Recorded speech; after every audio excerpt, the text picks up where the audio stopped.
Yusek, magandang umaga po.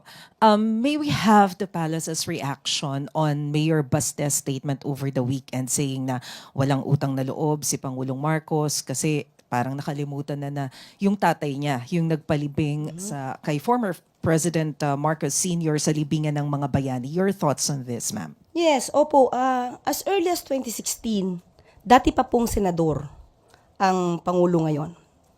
Nagpasalamat na po ang Pangulo, 2016 pa po, sa Supreme Court na nagbigay ng desisyon na dapat ilibing ang kanyang ama sa libingan ng mga bayani. Nagpasalamat din po siya. At babasahin ko po ang mensahe. 2016 pa po ito na magpasalamat ang dating Senador Bongbong Marcos. And I quote, "We also would like to extend our sincerest gratitude to President Rodrigo Duterte as his unwavering commitment to this issue sustained us this past several months. Our family will forever be thankful for this kind gesture." Noon pa po sila nagpasalamat.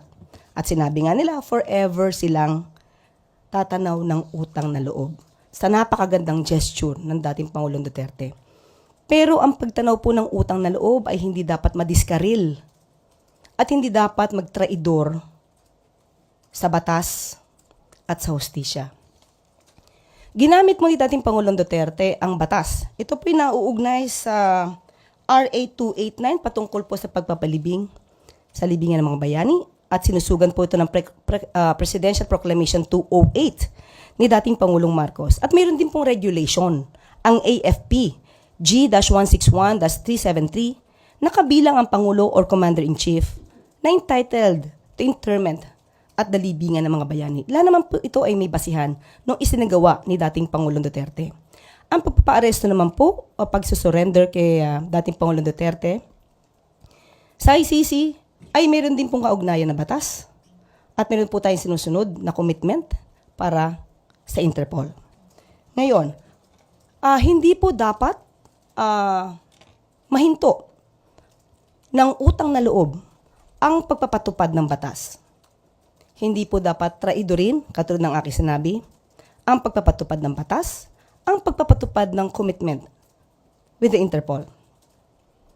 Hindi po dapat na dahil lang kaibigan o dahil naging kasama, hindi na po tutuparin ang batas at tatraidorin na po ang konstitusyon dahil lamang sa utang na loob.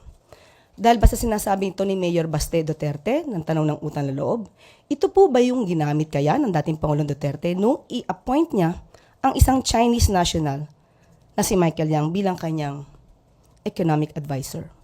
Hindi po ba ito pagtataksil? Dahil isang Chinese national ang in-appoint bilang economic advisor. Dahil din po ba ito sa utang na loob? Tanong lang po yan.